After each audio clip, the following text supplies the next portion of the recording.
3장 불멸의 코일. 유전자란 무엇인가? 우리는 생존 기계다. 여기서 우리란 인간만을 가리키는 것이 아니다. 모든 동식물, 박테리아, 그리고 바이러스를 포함한다. 지구상 생존 기계의 총수를 파악하기는 매우 어렵다. 심지어 종의 총수마저 제대로 알지 못하는 실정이다. 예컨대 곤충의 경우 현재 약 300만 종이 있다고 추정되며 그 개체수는 10의 18제곱말이나 된다. 생존 기계는 종류에 따라 그 외형이나 체내 기관이 매우 다양하다. 문화는 생쥐와 전혀 닮지 않았으며 이 둘은 참나무와 또 다르다. 그러나 그들의 기본적인 화학 조성은 다소 균일하다. 특히 그들이 갖고 있는 자기 복제자, 즉 유전자는 박테리아에서 코끼리에 이르기까지 기본적으로 모두 동일한 종류의 분자이다. 우리 모두는 같은 종류의 자기 복제자, 즉 DNA라고 불리는 분자를 위한 생존 기계다. 그러나 세상을 살아가는 데는 여러 종류의 생활 방법이 있는데 자기 복제자는 이 방법을 이용하기 위해 다종다양한 기계를 만들었다. 원숭이는 나무 위에서 유전자를 유지하는 기계이고 물고기는 물속에서 유전자를 유지하는 기계다. 심지어 독일의 맥주잔 받침에서 유전자를 유지하는 보잘것없는 작은 벌레도 있다. 이처럼 DNA는 매우 신비하게 일어난다. 지금까지는 간단하게 설명하기 위해 DNA로 만들어진 현대의 유전자가 원시수표 속의 최초 자기 복제자와 같은 것이라는 인상을 풍겼다. 논의 전개에는 아무런 문제가 되지 않지만 실제로는 틀린 것일지도 모른다. 최초 자기 복제자는 DNA와 연관된 분자였을 수도 있지만 전혀 다른 것이었는지도 모른다. 만약 다른 것이었다면 그들의 생존 기계를 나중에 DNA가 강탈했다고 말할 수 있다. 만일 그랬다면 오늘날의 생존 기계에는 최초 자기 복제자의 흔적이 전혀 남아있지 않으므로 최초의 자기 복제자는 완전히 파괴되었을 것이다. 이러한 맥락에서 케언스 스미스는 우리의 선조인 최초의 자기 복제자가 유기분자가 아닌 금속이나 점토의 작은 조각 같은 무기 결정체가 아니었을까 하는 흥미로운 추측을 했다. 강탈자건 아니건 오늘날 DNA는 생존 기계를 소나기에 쥐고 있다. 다만 이 책의 11장에서 시사하는 바와 같이 새로운 권력이 나타나고 있다는 것을 예외로 한다면 말이다. DNA의 구성 단위. DNA 분자는 뉴클레오티드라고 하는 작은 단위의 분자로 구성된 긴 사슬이다. 단백질 분자가 아미노산의 사슬인 것과 같이 DNA 분자도 뉴클레오티드의 사슬이다. DNA 분자는 너무 작아서 육안으로 확인할 수는 없으나 그 정확한 형태는 간접적인 방법으로 파악할 수 있다. 그것은 우아하게 맞물린 한 쌍의 뉴클레오티드의 나선형 사슬, 즉 불멸의 코일인 이중나선으로 되어 있다. 뉴클레오티드를 구성하는 단위는 단지 4종류밖에 없다. 그 이름은 줄여 A, T, C, G라고 한다. 이 점은 모든 동식물에서 동일하다. 다른 점이 있다면 이들이 연결되는 순서다. 인간의 구성요소 G는 모든 점에서 달팽이의 구성요소 G와 같다. 하지만 어떤 사람의 구성요소 서열은 달팽이의 것과 다를 뿐만 아니라 다른 사람의 것과도 다르다. DNA는 우리의 몸속에서 살고 있다. 그것은 몸의 한 곳에 모여 있는 것이 아니라 각 세포의 분포에 있다. 인간의 몸을 구성하는 세포의 수는 평균 약 10의 15제곱개이다. 예외적인 경우가 있긴 하지만 이 세포들 각각에는 그 신체에 대한 완전한 DNA 사본이 들어있다. 이 DNA는 뉴클레오티드의 ATCG라는 알파벳을 이용해 몸을 만드는 방법에 관한 설명서라고 생각해도 좋다. 마치 거대한 건물의 모든 방에 그 건물 전체의 설계도가 들어있는 책장이 있는 것과도 같다. 세포 내의 책장은 핵이라고 불린다. 인간의 설계도는 46건이나 되며 이 수는 종에 따라 다르다. 우리는 각 건을 염색체라고 부른다. 현미경으로 보면 염색체는 기다란 실처럼 보인다. 유전자는 그 실에서 질서정연하게 놓여 있다. 어떤 유전자가 어디에서 끝나고 다음 유전자가 어디에서부터 시작하는가를 판단하기는 쉽지 않으며 실제로 의미 있는 일이 아닐지도 모른다. 이 장에서 살펴보겠지만 이것은 다행스럽게도 우리의 목적과는 별로 관계가 없다. 이제부터는 실물을 지칭하는 용어와 비유하는 용어를 적당히 섞어가면서 설계도에 비유하여 설명할 것이다. 검과 같은 염색체는 같은 뜻으로 쓰일 것이다. 또 페이지는 유전자와 같은 뜻으로 쓰일 것이다. 비록 유전자 간의 경계는 책의 페이지 사이의 경계만큼 분명치는 않지만 말이다.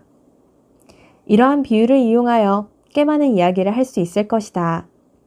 이 비유가 더 이상 들어맞지 않으면 또 다른 비유를 쓸 것이다. 덧붙이자면 설계도를 그린 건축가는 존재하지 않는다. 설명서인 DNA는 자연 선택을 거쳐 만들어진 것이기 때문이다. DNA는 무슨 일을 하는가? DNA 분자는 두 가지 중요한 일을 하는데 그중 하나가 복제다. 즉, DNA 분자는 스스로의 사본을 만든다.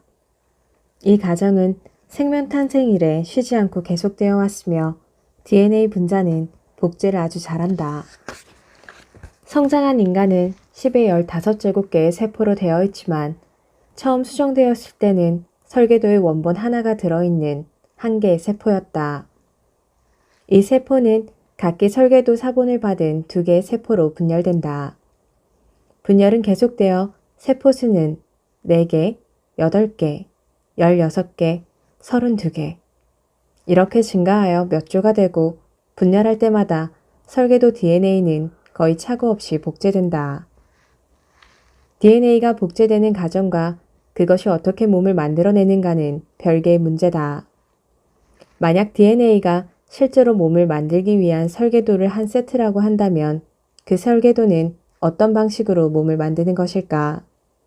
어떻게 몸의 재료로 번역되는 것일까? 여기서 DNA가 하는 두 번째 중요한 일이 무엇인지 보기로 하자. DNA는 다른 종류의 분자, 즉 단백질의 제조를 간접적으로 통제한다. 앞장에서 언급한 헤모글로빈의 수많은 종류의 단백질 분자의 한 가지에 지나지 않는다. 4종류의 알파벳으로 암호화된 DNA의 메시지는 단순한 기계적 방법에 의해 또 다른 알파벳으로 번역된다. 이 알파벳은 아미노산의 알파벳이며 단백질 분자를 지정한다. 단백질을 만드는 것은 몸을 만드는 것과 무관하다고 생각하기 쉬우나 사실은 그 방향으로 가는 작은 첫걸음이다. 단백질은 몸을 구성하는 물리적 재료일 뿐만 아니라 세포 내의 화학적 과정 전반을 섬세하게 제어하여 정확한 시간, 정확한 장소에서 화학적 과정의 스위치를 선택적으로 켰다 껐다 한다. 이와 같은 과정이 어떻게 유아의 발육으로 이어지는가 하는 문제는 발생학자가 몇십 년, 아니 몇백 년에 걸쳐 알아내야 할 부분이다. 그러나 그 과정이 유아의 발육으로 이어진다는 것은 엄연한 사실이다. 유전자는 신체가 만들어지는 과정을 감자적으로 제어하는데 그 제어 과정은 엄격하게 일방 통행이다. 즉, 획득 형질은 유전되지 않는다. 일생 동안 아무리 많은 지식과 지혜를 얻었을지라도 유전적 수단으로는 그중 단 한 가지도 자식에게 전해지지 않는다. 새로운 세대는 무에서 시작한다. 몸은 유전자를 불변 상태로 유지하기 위해 유전자가 이용하는 수단일 뿐이다. 유전자가 배발생을 제어한다는 사실이 진화에서 갖는 중요성은 유전자가 부분적으로나마 장래에 자신이 생존하는 데 책임이 있다는 데 있다. 유전자의 생존은 자신이 살고 있고 그 제조를 도왔던 몸의 효율에 달려있기 때문이다.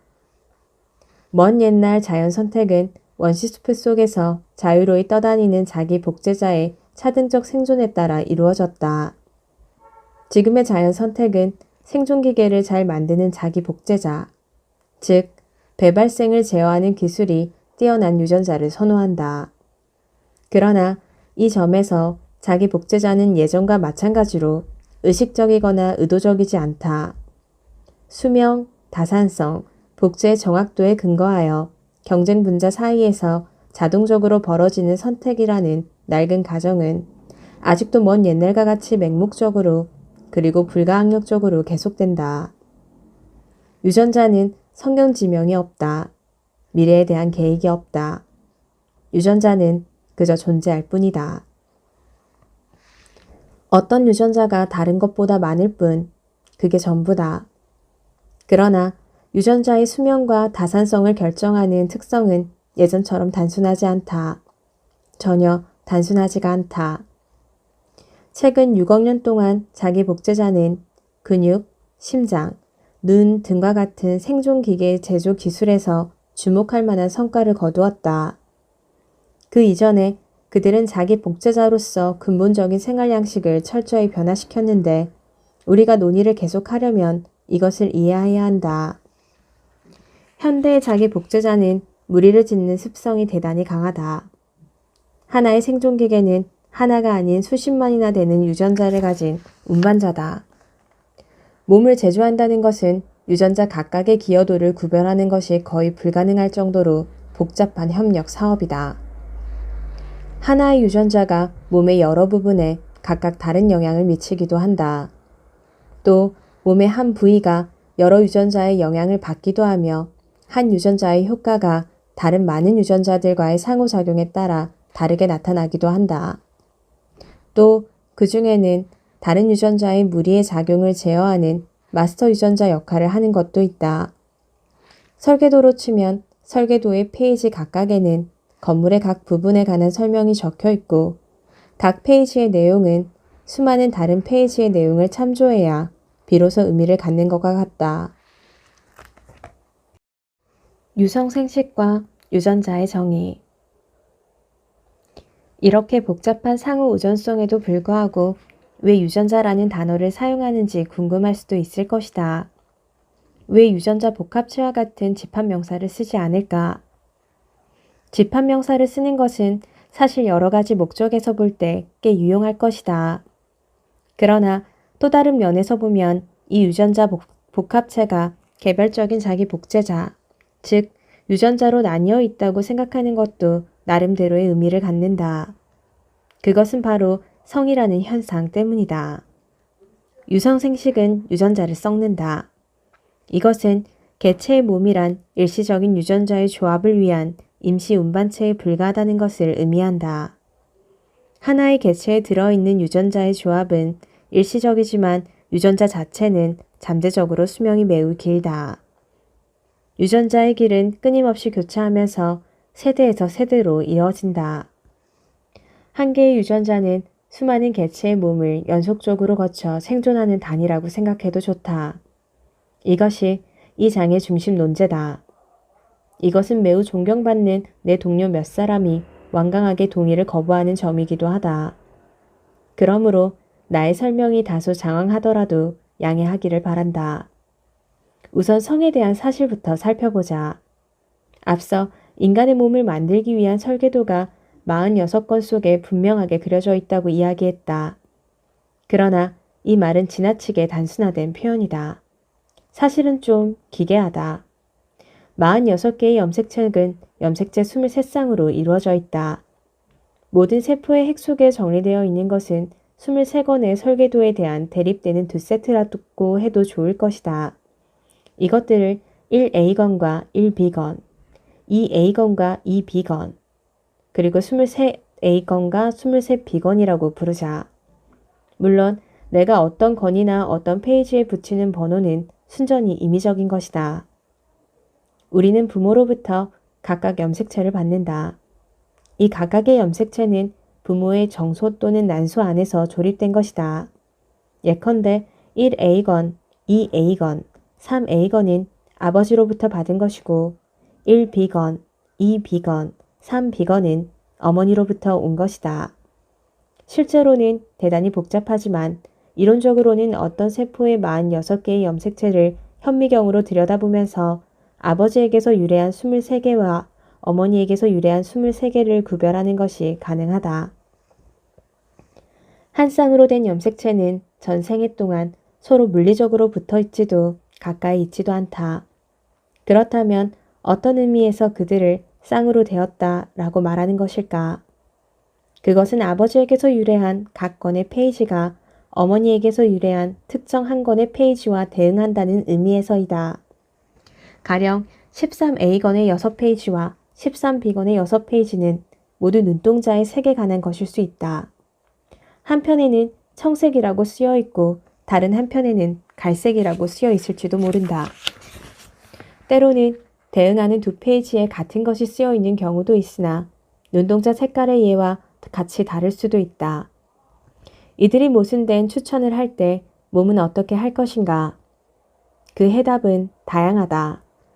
어떤 경우에는 한쪽에 적힌 내용이 다른 쪽의 내용보다 우세하다. 앞에서 예로 든 눈동자의 색깔의 경우 그 사람은 실제로 갈색 눈을 가질 것이다. 왜냐하면 청색 눈을 만드는 설명이 무시되기 때문이다. 이와 같이 무시되는 유전자를 열성 유전자라고 한다. 열성 유전자의 반대는 우성 유전자다. 갈색 눈을 만드는 유전자는 청색 눈을 만드는 유전자에 대해 우성이다. 대응하는 두 페이지가 모두 청색 눈을 추천할 경우에만 청색 눈이 만들어진다. 더 일반적인 경우에는 대립하는 유전자가 동일하지 않을 때 그 결과가 일종의 타협으로 나타난다. 즉, 몸은 중간 형태를 띠거나 양쪽과 전혀 다른 것이 된다. 갈색 눈의 유전자와 청색 눈의 유전자 같이 두 개의 유전자가 염색체의 같은 위치에 경쟁할 경우 이들을 서로 대립 유전자라고 부른다. 대립 유전자라는 말을 경쟁자라는 말과 동의어라고 하자. 건축가가 설계도의 각 건을, 페이지를 마음대로 뺐다 끼웠다 할 수 있는 바인더라고 생각해보자. 13건에는 6페이지가 있을 텐데 5페이지와 7페이지 사이에 들어갈 수 있는 6페이지가 몇 종류 있다. 어떤 것에는 청색 눈, 다른 것에는 갈색 눈이라고 쓰여 있다. 또 개체군 내에는 녹색 등 다른 색이 쓰여 있는 것이 있을지도 모른다. 아마도 전체 개체군 여기저기에 흩어져 있는 13번 염색체의 6페이지에 해당하는 대립 유전자는 대여섯 개 정도 있는 듯하다. 그러나 어떤 사람이라도 13번째 건의 염색체는 2개만 갖는다. 따라서 한 사람이 6페이지를 갖는 대립 유전자는 최대 2개가 된다. 즉, 청색 눈을 가진 사람처럼 같은 대립 유전자를 갖거나 전체 개체군에 있는 대 6개 중에서 어떤 것이든 2개의 대립 유전자를 갖는다. 물론 자기가 직접 전체 개체군 내 이용 가능한 유전자 풀로부터 유전자를 선택할 수는 없다. 항상 모든 유전자는 개개의 생존 기계 속에 구석되어 있다. 유전자는 우리가 수태될 때 할당받는 것이므로 이에 대해서 우리가 할 수 있는 것은 아무것도 없다. 하지만 장기적으로 봤을 때 개체군의 유전자들을 일반적으로 유전자 풀로 보는 것은 의미가 있을 것이다. 유전자 풀이란 유전학자가 사용하는 학술 용어다. 유성생식은 정해진 방법대로 이뤄지긴 하지만 유전자를 서로 섞어서 붙이는 과정이기 때문에 유전자 풀이라는 말로 추상화하는 것은 상당히 유용하다. 이제 살펴보겠지만 바인더에서 페이지나 페이지의 뭉치를 빼거나 끼워 넣는 일이 실제로 벌어지고 있다. 앞에서 설명한 대로 한 개의 세포가 2개로 갈라지는 정상적인 세포 분열에서 그 각각의 세포는 46개의 모든 염색체 사본을 전부 받는다. 이처럼 정상적인 세포 분열을 체세포 분열이라고 한다. 감수 분열이라고 하는 다른 형태의 세포 분열이 있는데 이는 생식세포, 즉 난자 또는 정자를 만들 때에만 일어나는 세포 분열이다. 난자와 정자는 염색체를 46개가 아닌 23개밖에 갖고 있지 않다는 점에서 특이한 세포다. 물론 이 수는 46개의 절반으로 이들이 수정되면 새로운 개체를 만들기에 딱 맞는 수다. 감수 분열은 정소와 난소에서만 일어나는 특수한 형태의 세포 분열이다. 거기에서는 46개의 염색체에 완전한 두 세트를 갖는 한 개의 세포가 분열하여 한 세트에 23개의 염색체를 갖는 생식세포가 만들어진다. 23개의 염색체를 가진 정자는 정손에 46개의 염색체를 가진 보통의 세포가 감수분열하여 만들어진다. 하나의 정자세포에 어떤 염색체 23개가 들어가는 걸까? 중요한 사실은 46개 중에서 아무렇게나 23개가 들어가면 안 된다는 것이다. 즉, 13건의 사본이 2개 있고 17건의 사본이 하나도 없는 상태가 되어서는 안 된다. 이론적으로 정자 하나에 이를테면 어머니로부터 받은 염색체 전부, 즉 1비건, 2비건, 3비건, 그리고 23건 비건까지 넣는 것이 가능하다. 이 일어날 것 같지 않은 일이 일어날 경우 자식은 그 유전자의 절반을 친할머니로부터 물려받기 때문에 친할아버지로부터는 아무것도 물려받지 않는 셈이 된다. 그러나 실제로는 이처럼 염색체가 한 뭉치로 배분되지 않는다. 실제로 벌어지는 일은 더 복잡하다. 건을 낱장을 뺐다 끼웠다 할 수 있는 바인더로 가정했던 것을 기억하길 바란다. 정자가 만들어질 때 어떤 한 페이지 또는 여러 페이지 뭉치가 빠지고 짝이 되는 건에서 이에 해당하는 페이지나 뭉치와 바뀌는 것이다.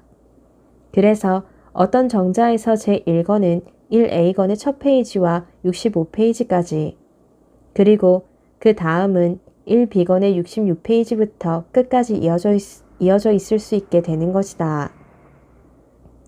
이러한 방법으로 나머지 22건도 만들어진다. 따라서 어떤 한 개체에서 만들어진 모든 정자세포는 서로 다르다. 그의 모든 정자세포가 46개의 염색체로 이루어진 동일한 세트의 작은 조각에서부터 23개의 염색체를 조립하여 만들어졌더라도 말이다. 난자는 난소 내에서 같은 식으로 만들어지고 역시 모든 난자세포 역시 다르다. 실제로 벌어지는 이 혼합 메커니즘은 꽤 잘 알려져 있다. 정자 또는 난자가 만들어지는 과정 중에 아버지 쪽의 염색체 조각들은 서로 떨어져서 어머니 쪽 염색체의 해당 조각과 바뀐다. 여기서는 아버지 쪽, 어머니 쪽이라고 하는 것은 그 정자를 만드는 개체의 부모에게서 유래하는 염색체라는 의미다. 즉, 그 정자가 수정하여 만드는 자손의 할아버지, 할머니에게서 유래하는 염색체를 뜻한다. 염색체의 조각이 교환되는 이 과정을 교차라고 한다. 이 교차 현상은 이 책의 논의 전반에 걸쳐 매우 중요하다.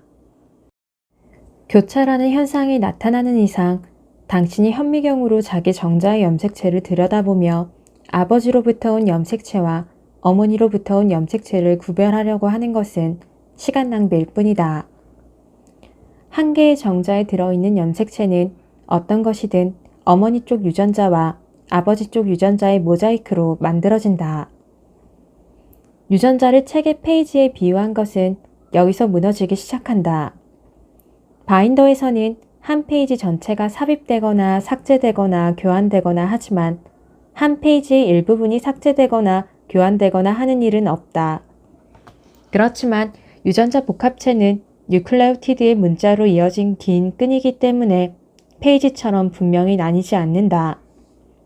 명확히 하자면 단백질을 지정하는 메시지에 쓰이는 것과 똑같은 네 알파벳 글자로 된 단백질 사슬의 종결 메시지와 단백질 사슬의 시작 메시지가 있다. 이들 두 개의 메시지 사이에는 한 개의 단백질을 지정하는 암호화된 설명서가 들어있다. 원한다면 우리는 하나의 유전자를 시작과 종결 메시지 사이에서 한 개의 단백질 사슬을 지정하는 뉴클레오티드의 문자의 서열이라고 정의할 수도 있다. 시스트론이 이와 같이 정의된 단위를 지칭하는 말로 사용되고 어떤 사람들은 유전자와 시스트론을 같은 의미로 사용하기도 한다. 그러나 교차는 시스트론 간의 경계선을 고려하지 않는다. 시스트론 간뿐만 아니라 시스트론 내에서도 쪼개지는 경우가 있다. 마치 설계도가 각각 떨어진 페이지에 적혀 있는 것이 아니라 46개의 두툼한 두루마리 테이프에 적혀 있는 것과 같다. 시스트론의 길이는 일정치 않다. 어떤 시스트론이 어디에서 끝나고 다음에 시스트론이 어디에서 시작되는지 아는 유일한 방법은 두루마리 테이프에 적힌 암호를 읽고 종결 메시지와 시작 메시지를 찾는 것이다. 교차는 어머니 쪽의 두루마리 테이프와 그에 상응하는 아버지 쪽의 두루마리 테이프를 맞잡아 들고 그것에 적힌 내용이 무엇이든 대응하는 부분을 잘라서 바꾸는 것과 같다. 이 책의 제목으로 쓰인 유전자라는 말은 하나의 시스트론을 가리키는 것이 아니라 좀 더 미묘한 무언가를 가리킨다. 물론 내 정의가 모든 사람을 만족시키지는 못할 것이다. 그러나 유전자에 대해 모든 사람이 동의하는 정의는 없다. 설령 있다 손 치더라도 그 정의에 무언가 신성한 것이 없다. 목적에 따라 원하는 대로 용어를 정의하면 된다. 다만 그 정의는 명확하며 오해의 여지가 없어야 한다. 여기서 내가 사용하고 싶은 정의는 윌리엄스의 정의다. 유전자는 자연 선택의 단위로서 그 역할을 할 수 있는 만큼 긴 세대에 걸쳐 지속될 수 있는 염색체 물질의 일부로 정의한다. 앞장에서 사용한 말로 표현하면 유전자는 복제 정확도가 뛰어난 자기 복제자라고 할 수 있다. 복제의 정확도란 사본 형태로서의 수명을 나타내는 또 다른 표현이다. 여기서는 이것을 단순히 수명이라고 줄여 부르기도 한다. 이 정의를 어느 정도 정당화하는 과정이 필요할 것이다. 유전 단위. 어떻게 정의하더라도 유전자가 염색체의 일부라는 것은 틀림없는 사실이다. 문제는 얼마나 큰 일부인가, 즉 두루마리 테이프의 얼마만큼을 차지하는 부분인가 하는 것이다. 두루마리 테이프에 적혀있는 인접한 암호 문자의 서열을 생각해보자. 이 서열을 유전 단위라고 부르자. 그것은 한 시스트론 내 겨우 10문자로 된 서열일 수도 있고 8개의 시스트론에 해당하는 서열일 수도 있으며 시스트론의 중간쯤에 끼어있는 서열일 수도 있다. 그것은 다른 유전 단위와 겹칠 것이다. 보다 작은 유전 단위를 포함하고 보다 큰 유전 단위의 일부가 되기도 할 것이다. 현재 논의의 목적에서 길이는 큰 문제가 되지 않는다. 우리가 일컫는 유전 단위는 이것이다. 그것은 단지 염색체 창의 일정한 구간일 뿐이고 물리적으로 나머지 염색체와 아무런 차이가 없다. 이제 좀 더 중요한 이야기를 해보자. 유전 단위는 짧으면 짧을수록 더 오래 살 것이다. 특히 교차에 의해 쪼개질 확률이 적을 것이다. 감수 분열로 정자나 난자가 만들어질 때마다 한 염색체당 평균 1회의 교차가 일어나며 그 교차가 염색체의 어디에서나 일어날 수 있다고 생각해보자. 염색체 길이의 절반에 이르는 대단히 큰 유전 단위를 생각하면 그 단위가 1의 감수 분열에서 쪼개질 확률은 50%이다. 우리가 생각하는 유전 단위가 염색체 길이의 1%밖에 안 된다면 1의 감수 분열에서 절단될 확률이 1%밖에 안 된다고 볼 수 있다. 이것은 그 단위가 자손의 몸에 담겨 여러 세대에 걸쳐 살아남을 수 있음을 의미한다. 하나의 시스트론은 염색체 길이의 1%보다도 훨씬 작을 것이다. 인접한 시스트론 몇 개로 이루어진 시스트론군도 교차 때문에 해체되기 전까지 수세대에 걸쳐 살아남을 수 있다. 유전 단위의 평균 수명은 평이상 세대수로 나타낼 수 있고 그것을 다시 횟수로 환산할 수도 있다. 만약 하나의 염색체 전체를 유전 단위로 가정하면 그것은 한 세대밖에 이어지지 않는다. 당신이 아버지로부터 이어받은 8A번 염색체의 경우를 생각해보자. 그것은 당신이 수태되기 직전에 당신 아버지의 정소에서 만들어진 것으로 전 세계의 역사를 통틀어 그 이전에는 결코 존재하지 않았다. 그것은 감수 분열의 혼합 과정으로 생겨났다. 즉, 당신의 친할아버지, 친할머니로부터 온 염색체 일부분을 모아 만들어진 것이다. 그 염색체는 모두 특정한 한 개의 정자 내에 들어있었고 유일한 존재였다. 그 정자는 수백만의 거대한 함대를 이루는 작은 배들 가운데 한 척이었고 배들은 일제히 당신의 어머니 쪽을 향해 전진했다. 이 특별한 정자는 당신의 어머니의 낭자 중 하나에 닻을 내린 유일한 배였다. 이것이 당신이 지금 존재하는 이유다.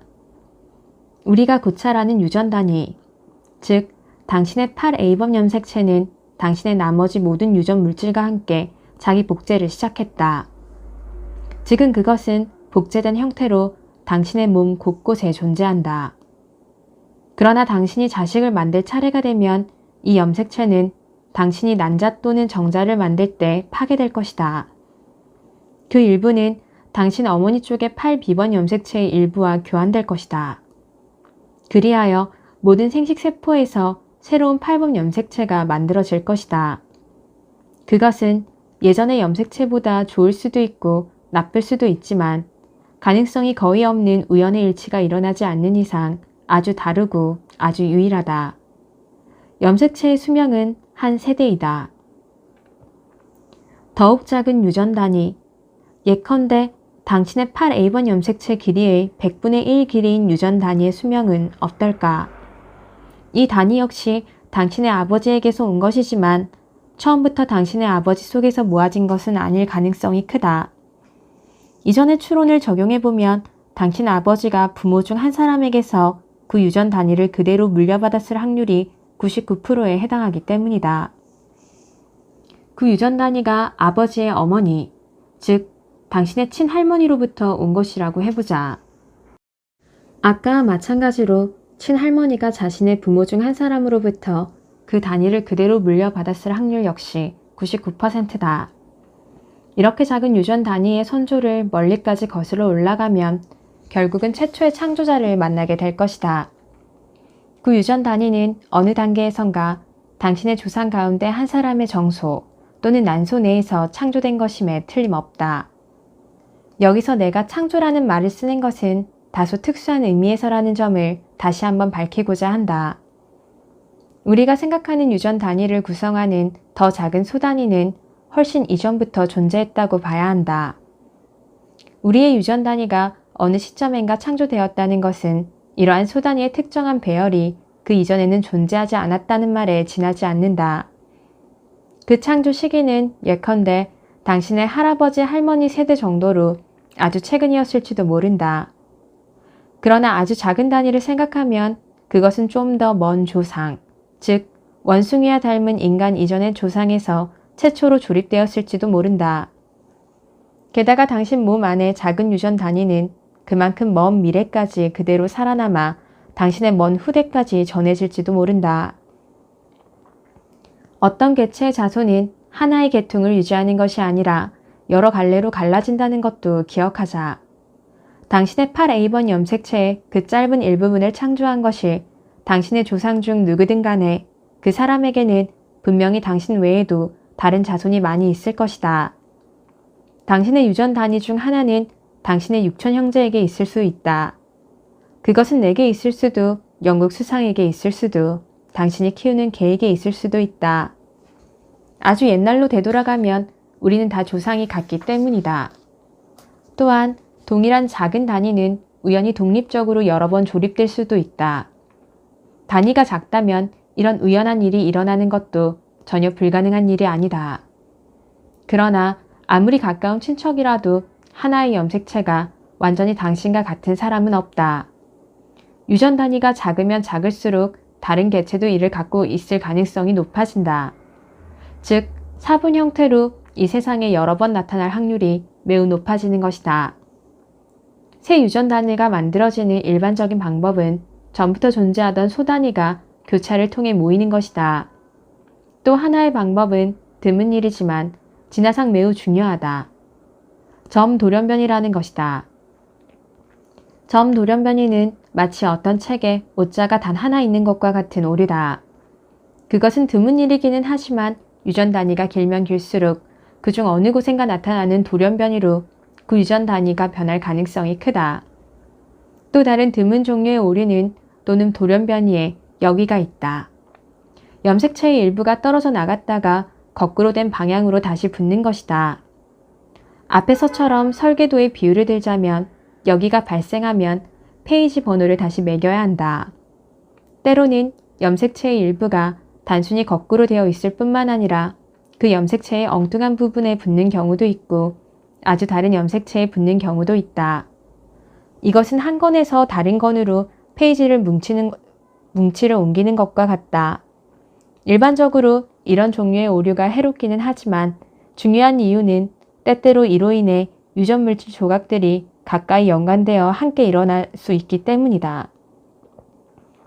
양쪽이 모두 존재할 때만 이로운 효과를 내는 두 개의 시스트론은 아마도 여기에 의해 서로 가까워질 수 있을 것이다.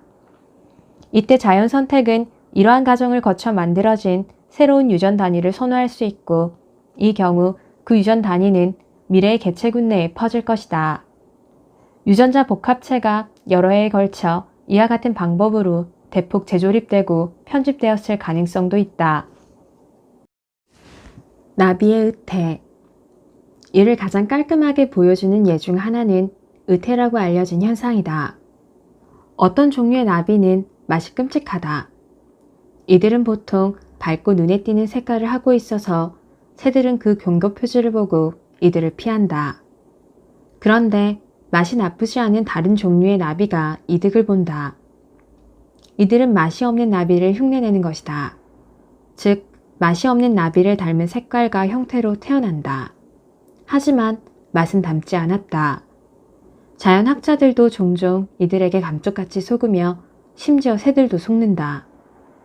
정말 맛이 없는 나비를 한번 맛본 새는 비슷하게 생긴 나비를 모두 피하는 경향이 있다.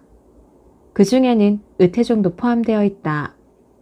이 때문에 자연 선택은 의태 유전자를 선호한다. 이것이 의태가 진화하는 과정이다. 끔찍한 맛을 가진 나비에는 여러 종류가 있으며 그들은 모두 닮은 것은 아니다. 의태종이 그들을 전부 닮을 수는 없다. 맛이 없는 종 하나만을 모방할 수밖에 없다. 일반적으로 특정 의태종은 맛이 없는 종 중 특정 종을 흉내내는 전문가다. 그러나 개 중에는 아주 묘한 짓을 하는 종도 있다. 이 의태종의 일부 개체는 어떤 맛없는 종을 흉내내는 반면 다른 개체는 또 다른 맛없는 종을 흉내낸다. 중간 상태의 개체나 양쪽 모두를 흉내내려는 개체는 즉시 먹혀버리기 십상이나 실제로 이와 같은 중간형은 생기지 않는다. 어떤 개체가 암컷이나 수컷 둘 중 하나이듯 어떤 개체는 맛이 없는 특정 종 하나를 흉내내거나 다른 종 하나를 흉내내거나 하는 둘 중 하나다. 어떤 나비가 A종을 흉내내는데 그 형제가 B종을 흉내낼 수는 있다. A종을 흉내낼지 B종을 흉내낼지는 단 하나의 유전자가 결정하는 것 같다. 그러나 단 한 개의 유전자가 의태의 다종다양한 면, 색깔, 형태, 무늬, 비행의 리듬까지 이 모든 것을 어떻게 결정할 수 있을까? 아마도 한 시스트론으로 정의된 유전자로는 그 모든 것을 결정한다고 보기 어려울 것이다. 그러나 실제로 여기와 그 밖의 우연한 재배열로 유전 물질이 무의식적이고 자동적으로 편집되어 이전에는 마구 흩어져 있던 다수의 유전자가 하나의 염색책 상에서 긴밀한 연관 집단을 이루었다. 이 집단의 전체는 마치 한 개의 유전자인 양 행동하며 또 다른 집단인 대립 유전자도 가지고 있다. 한 무리에는 A종을 흉내내는 데 관여하는 시스트론이 포함되어 있고 다른 무리에는 B종을 흉내내는 데 관여하는 시스트론이 포함되어 있다. 각 무리가 교차로 인해 쪼개지는 일은 거의 없기 때문에 자연계에서 중간형의 나비는 전혀 볼 수 없으나 여러 마리의 나비를 실험실에서 번식시키면 드물기는 하지만 중간형의 나비를 볼 수 있다. 여기서 사용하는 유전자라는 말은 수많은 세대까지 존속되고 많은 사본의 형태로 널리 퍼지기에 충분히 작은 유전 단위를 뜻한다. 이것은 뭐 아니면 도식의 융통성 없는 정의가 아니라 이를테면 크다 또는 늙다처럼 경계가 불분명한 정의다. 염색체의 어떠한 부분이 교차에 의해 쪼개지거나 여러 종류의 돌연변이 때문에 쉽게 변할 가능성이 높으면 높을수록 여기에서 말하는 의미의 유전자로 불릴 자격은 점점 없어진다. 시스트론은 아마도 유전자로 불릴 자격이 있을 것이지만 그보다 더 큰 유전 단위 역시 자격이 있다. 10여 개의 시스트론이 한 염색체 상에서 서로 매우 가까이 붙어 있다면 이들을 하나의 장수하는 유전 단위로 볼 수도 있다. 나비의 의태 집단은 좋은 예이다. 시스트론이 한 몸을 이탈하여 다른 몸으로 들어갈 때, 즉 다음 세대로 여행하기 위해 정전한 난자에 실릴 때, 이전에 항해에서 같이 했던 이웃, 즉 먼 조상의 몸에서부터 긴 방랑의 여정을 같이 해온 옛 길동무와 한 조각배에 같이 실리는 경우가 많았을 것이다. 같은 염색체 상에서 서로 이웃한 시스트론은 단단히 뭉쳐 길동무를 이루고 이들은 감수분열 시기가 되더라도 반드시 같은 배에 탑승한다. 엄밀히 말해서 이 책의 제목은 이기적 시스트론도 이기적 염색체도 아닌 약간 이기적인 염색체의 큰 토막과 더 이기적인 염색체의 작은 토막이라고 붙여야 마땅했을 것이다. 그러나 아무리 생각해도 이것은 매력적인 제목이 아니다. 그래서 나는 유전자를 여러 세대에 걸쳐 존속할 가능성이 있는 염색체의 작은 토막이라는 정의를 하고 이 책의 제목을 이기적 유전자라고 한 것이다. 이제 1장의 마지막 단락에서 남겨두었던 문제로 돌아가 보자. 1장에서 우리는 자연 선택의 기본 단위라고 부를 수 있는 모든 실체는 이기적이라고 생각할 수 있다는 것을 배웠다. 또한 사람에 따라 자연 선택의 단위가 종이라고 여기는 사람, 종 내의 개체군 또는 집단이 아니라고 여기는 사람, 개체라고 여기는 사람이 있다는 것을 배웠다.